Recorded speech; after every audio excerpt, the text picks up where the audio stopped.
நம்ம பொதுவா ஒருத்தர பத்தி தெரிஞ்சுக்கணும்னா, கூகுள்ல விக்கிபீடியால தான் சர்ச் பண்ணுவோம். ரொம்ப வருஷமா விக்கிபீடியால தான் சர்ச் பண்ணிட்டு இருப்போம். இப்ப அதுக்குமே ஒரு காம்படிட்டரா நம்ம தலைவன் எலான் மஸ்க் வந்து குரோக்கிபீடியான்னு ஒண்ணு லான்ச் பண்ணியிருக்காரு. அந்த குரோக்கிபீடியானா என்ன? அது எப்படி வொர்க் ஆகுன்ற மாரி இந்த வீடியோல ஃபுல்லா பார்ப்போம். விக்கிபீடியாவ பத்தி நம்ம எல்லாருக்குமே தெரியும். நம்ம என்ன இன்ஃபர்மேஷன் வேணா அதுல தேடி கண்டுபிடிச்சுக்கலாம். அது வந்து ஒரு ஃப்ரீயான வெப் பேஜ் தான். அதுல காசு எதுவும் கட்ட தேவையில்ல. நம்ம பாட்டுனா அதுல இருக்க டீடைல்ஸ்லாம் பார்த்துட்டு இருக்கலாம். அதுல பிக்சர் இருக்கும். அந்த ப்ளூ கலர் ஹைலைட் வேர்ட்ஸ்லாம் இருக்கும். அத கிளிக் பண்ணா அத பத்தி என்னன்னு ஒரு டீடைல்டு வியூலாம் குடுக்கும். அது ரொம்ப வருஷமா ஒரு காம்படிட்டரே இல்லாம தனியா சுத்திட்டு இருந்தது. நடுவுல எலான் மஸ்க் பார்த்தா அதை பயங்கரமா ட்ரோல்லாம் பண்ணிட்டு இருப்பாரு. விக்கிபீடியா வந்து ஒரு ஃப்ரீ வெப்சைட்னால அதுல ஆட் எதுவும் ரன் பண்ண மாட்டாங்க. ஆனா அப்பப்ப வந்து கஸ்டமர்ஸ்க்குலாம் ஒரு பாப்அப் வரும். இந்த மாதிரி விக்கிபீடியாக்கு வந்து ஒரு $1 டொனேஷன் பண்ணுங்க. நீங்க ஒரு டாலர் டொனேஷன் பண்ணீங்கன்னா அந்த வெப் பேஜை இன்னும் ஃபாஸ்டரா ஆக்கும் அப்படின்ற மாதிரி ஒரு பாப்அப்லாம் வந்துட்டு இருக்கும். அதே மாதிரி ஒரு வாட்டி பார்த்தா எலான் மஸ்க் அந்த பாப்அப் வந்திருக்கு. அதுக்கு வந்து அவர் எக்ஸ்ல ட்வீட் போட்டிருந்தாரு. நான் என்ன $1 என்ன நான் 1 பில்லியனே உங்களுக்கு தரேன். ஆனா நீங்க வந்து பேரை மாத்தணும். விக்கிபீடியால இருந்து டிக்கிபீடியான்னு பேரை மாத்தணும் அப்படின்ற மாதிரி அதை போட்டு ட்ரோல் பண்ணிட்டே இருக்காரு. இந்த விக்கிபீடியா மேல அவர் ஏன் முக்கியமா காண்டாவறாருன்னா, இதுல வர இன்ஃபர்மேஷன் எப்பவுமே லெஃப்ட் விங் பாலிடிக்ஸ்க்கு ஆதரவா தான் இருக்கு. அதனாலே வந்து இதை யாரும் யூஸ் பண்ணாதீங்க, இதுக்கு டொனேஷனும் கொடுக்காதீங்க, ஸ்டாப் டொனேட்டிங் அப்படின்ற மாதிரி சொல்லிட்டே இருந்தாரு. ஆனா நம்ம ஒரு யூசரா யூஸ் பண்ணும்போது அதுல பக்காவான இன்ஃபர்மேஷன் இருக்கும். இதுல வர இன்ஃபர்மேஷன்லாம் பார்த்தனா ஒரு கம்பெனி கிட்ட இருந்து வராது. யார் வேணா எடிட் பண்ணலாம். வாலண்டியர்ஸா அவங்களே எடிட் பண்ணலாம். நமக்கு ஒரு இன்ஃபர்மேஷன் தெரிஞ்சா அதை அவங்க கிட்ட கொடுத்தா எடிட் பண்ணுவாங்க. அந்த மாதிரி ஓப்பன் சோர்ஸா இருந்தது. இதெல்லாம் பார்த்துட்டு இருந்த எலான் மஸ்க் வந்து இவனை விட்டா சரிப்பட்டு வராது, நானே களத்தில் இறங்குறேன்டா அப்படின்ற மாதிரி இப்போ அக்டோபர் 27 பார்த்தோன்னா குரோக்கிபீடியான்னு ஒன்று லைவ் வந்திருக்கு. அது என்னன்னு பார்த்தோன்னா இந்த விக்கிபீடியாவுக்கு அப்படியே ஒரு காம்படேட்டர். விக்கிபீடியாவில் என்ன மாதிரி நம்ம சர்ச் பண்ணி கிடைக்குமோ அதே மாதிரி பார்த்தோன்னா இந்த குரோக்கிபீடியாலையும் கிடைக்கும். இதுவும் ஒரு என்சைக்ளோபீடியா தான், இதுலையும் நீங்கள் வந்து செக் பண்ணிக்கலாம் அப்படின்ற மாதிரி லான்ச் பண்ணியிருக்காரு. இப்போ லான்ச் பண்ண வெர்ஷன் பார்த்தோன்னா வெறும் 0.01 வெர்ஷன் தான் லான்ச் பண்ணியிருக்காரு. அவர் என்ன சொல்கிறாருன்னா, இந்த 0.1 வெர்ஷனே விக்கிபீடியாவோட பல மடங்கு இருக்கும். இன்னும் நாங்கள் 1.0 வெர்ஷன் வரல, அது வந்து 10% இதை விட ஸ்ட்ராங்காக இருக்கும், சீக்கிரம் இது வந்து லைவ்ல வரும் அப்படின்ற மாதிரி சொல்லியிருக்காரு.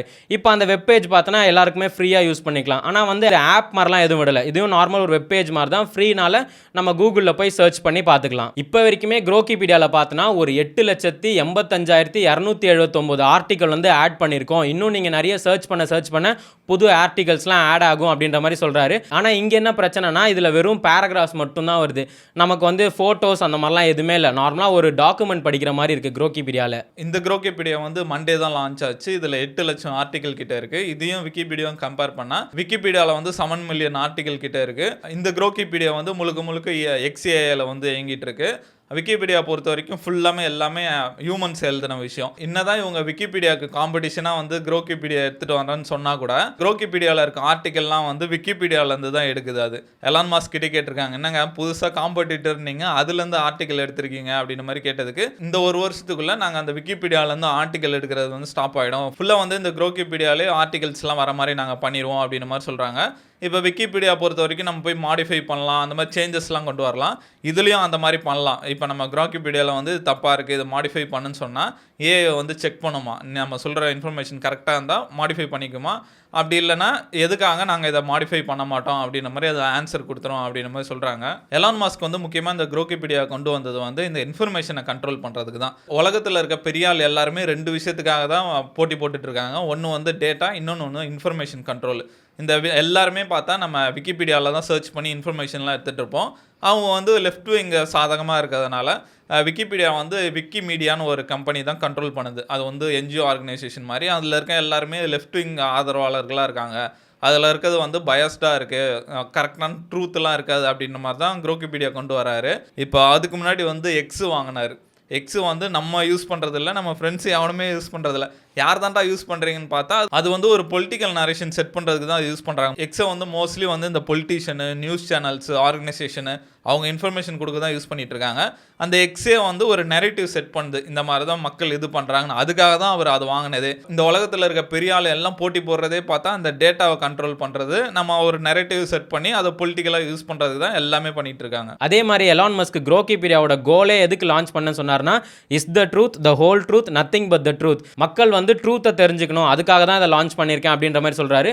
நிறைய யூசர்ஸுமே பார்த்தோன்னா யூஸ் பண்ணிவிட்டு எலான் மஸ்க்கு ட்வீட்லாம் போடுறாங்க. இந்த ஜார்ஜ் ஃப்ளையர்னு ஒருத்தர் இருக்கார், இந்த பிளாக் லிவ் மேட்டர்ஸில் இறந்தவர். அவரை பற்றியும் பார்த்தா விக்கிபீடியாலையும் சர்ச் பண்ணிட்டு இந்த க்ரோகிபீடியாலையும் சர்ச் பண்ணி ஃபஸ்ட்டு பேராகிராஃப் பாருங்கள், லெஃப்ட் விங்க்கு ஆதரவாக போட்டிருக்கு. ஆனால் க்ரோகிபீடியாவில் பாருங்கள் கரெக்டாக போட்டிருக்கு, தேங்க்யூ எலான் மஸ்க், நீங்கள் தான் ஃபியூச்சர் அப்படின்ற மாதிரி நிறைய பேர் கமெண்ட்லாம் பண்ணிட்டு இருக்காங்க.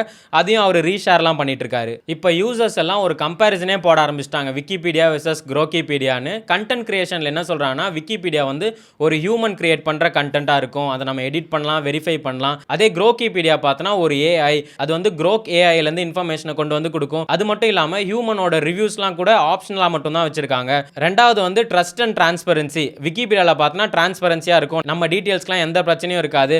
அதே க்ரோகிபீடியா பார்த்தோன்னா ஒரு கம்பெனி பின்னாடி இருக்குது, அவங்க கண்டிப்பாக நம்மளோட டீட்டெயில்ஸ் எடுக்கிறதுக்கு வாய்ப்பு இருக்குது. அது மட்டும் இல்லாமல் எலான் மஸ்க் வந்து எப்போவுமே பிரச்சனை பண்ணிட்டு இருப்பார், இந்த ஜெண்டர் ஈக்குவாலிட்டி அதெல்லாம் நிறைய பேசுவார். ஒருவேளை இது மூலமா வந்து அவரோட வியூஸ் எல்லாம் மக்கள் மேலே திணிக்கிறதுக்கு ஒரு சான்ஸ் இருக்குது அப்படின்றாங்க. மூணாவது பார்த்தோன்னா விக்கிபீடியா வந்து ஒரு நான் ப்ராஃபிட் ஆர்கனைசேஷன் பண்ணுது, அதனால் அது ஆட் வராது, யூசர்ஸ்க்கும் ஃப்ரீயாக இருக்குது. பட் அதே க்ரோகிபீடியா பார்த்தோன்னா ஒரு கம்பெனி ஓன் பண்ணுது, அதனால் அதில் வந்து டேட்டா ப்ரைவசிக்கு ப்ராப்ளம் இருக்கும் அப்படின்ற மாதிரி இப்போ ஒரு கம்பேரிசன் போட்டு பேசிகிட்டு இருக்காங்க. இதெல்லாம் பார்க்கும்போது எலான் மஸ்க் வந்து ஒன்று ஒன்றா லான்ச் பண்ணிகிட்டே இருக்காரு. நம்மளுக்கு இருக்க கேள்வியே வந்து இவர் நல்லவரா கெட்டவரா அப்படின்ற மாதிரி இருக்கும். அதுக்கு ஆன்சர் வந்து தெரியலையேப்பா அப்படின்ற மாதிரி தான் இருக்கும். விக்கிபீடியா வந்து அவங்க மேலே இருக்க குற்றச்சாட்டே வந்து அவங்க லெஃப்ட் விங் அஜெண்டாவை வந்து ப்ரொமோட் பண்ணுறாங்க அப்படின்ற மாதிரி சொல்கிறாங்க. ஆனால் எலான் மஸ்கை பொறுத்த வரைக்கும் அவர் ரைட் விங் அஜெண்டாவை ப்ரொமோட் பண்ணுறாரு, நம்மளுக்கு வெளிப்படையாக தெரியும். ஏன்னா எப்பவுமே அவர் வந்து நெட்ஃப்ளிக்ஸாக இருக்கட்டும், எதாவது ஒன்று எங்கெங்கெல்லாம் வந்து இந்த ஓக்குக்கு ஆதரவாக பேசுகிறாங்களோ அதை மனுஷன் வந்து எதிர்த்து கேட்டுட்டு இருப்பார். நம்மளை பொறுத்த வரைக்கும் விக்கிபீடியா ஒன்று தான், கிராக்கும் ஒன்று தான். நம்ம வந்து அதை பகுத்து அறிய கற்றுக்கணும். ஏன்னா அவன் இன்ஃபர்மேஷன் போட்டு அவன் எப்படி சம்பாதிக்கலாம் தான் பார்த்துட்டு இருப்பான். நம்ம பார்த்துட்டு ஒரு இதில் பார்க்காம 2 இதுலையும் பார்த்து எது பெஸ்ட்டு அப்படின்ற மாதிரி நம்ம முடிவு எடுத்துக்கிட்டா தான் உண்டு. ஆனால் எலான் மஸ்கை பொறுத்த வரைக்கும் நிறைய பேர் சொல்கிறது வந்து இவர் நிஜமாலே ஜென்யூனாக உலகத்துக்காக ஏதோ பண்ணணும்னு நினைக்கிறாருப்பா அப்படின்னு மாதிரி சொல்லுவாங்க. லாரி பேஜ்னு ஒருத்தர் இருக்கார், அவர் தான் கூகுளோட ஃபவுண்டர்.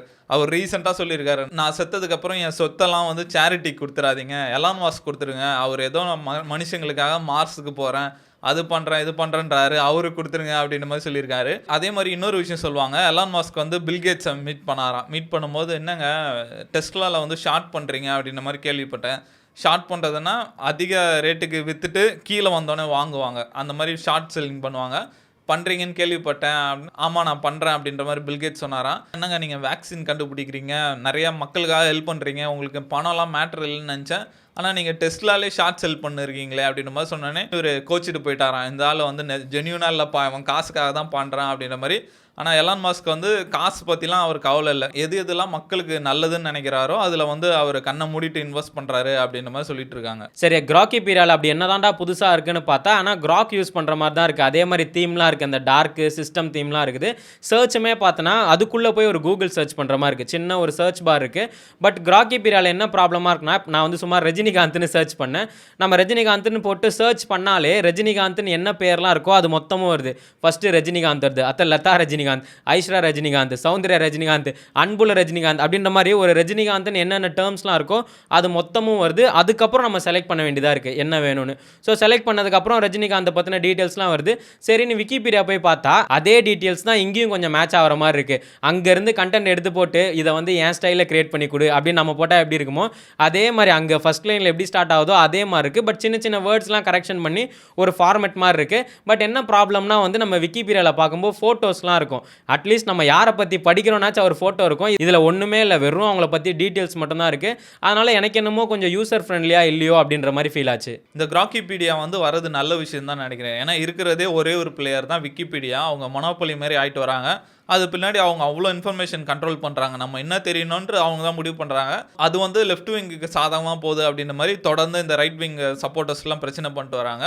அதுக்கு வந்து ஒரு காம்படிஷனாக வந்து இந்த க்ராகிபீடியா வர்றது நல்லதான். இப்போ மக்களுக்கு வந்து 2 ஆப்ஷன் கொடுத்த மாதிரி ஆகிடும். அவங்க மக்கள் எது பெஸ்ட்டுன்னு தோன்றாங்களோ அவங்க அதை பார்த்து எடுத்துக்கலாம். க்ராகிபீடியாலையுமே அதை தான் டிஸ்க்ளைமராக போடுறாங்க, இதை வந்து பிளைண்டாக நம்பாதீங்க, ஒன்ஸ் வெரிஃபை கூட பண்ணிக்கோங்க அப்படின்னு. இந்த ஃபார்வர்ட் மெசேஜில் வருமே சில பேர்லாம் தப்பான மெசேஜை பார்த்து இது உண்மைன்னு நம்புவாங்க. அந்த மாதிரி இல்லாமல் ஒரு 2 சோர்ஸில் செக் பண்ணாங்கன்னா யூசர்ஸ் தான் பெனிஃபிட்டாக இருக்கும். தலைவன் எலான் மஸ்க் வந்து எங்கெல்லாம் பிரச்சனை இருந்தாலும் நான் அங்கே பொங்கியே தீருண்டான்ற மாதிரி எல்லா இடத்துலையும் காலை வச்சிட்டாரு. அது வந்து ஒரு சக்ஸஸ் தான் சொல்லலாம். ஏன்னா இப்போ நிறைய யூசர்ஸ் வந்து அதை யூஸ் பண்ணிட்டு எலான் மஸ்கே டேக்லாம் பண்ணி போடுறாங்க.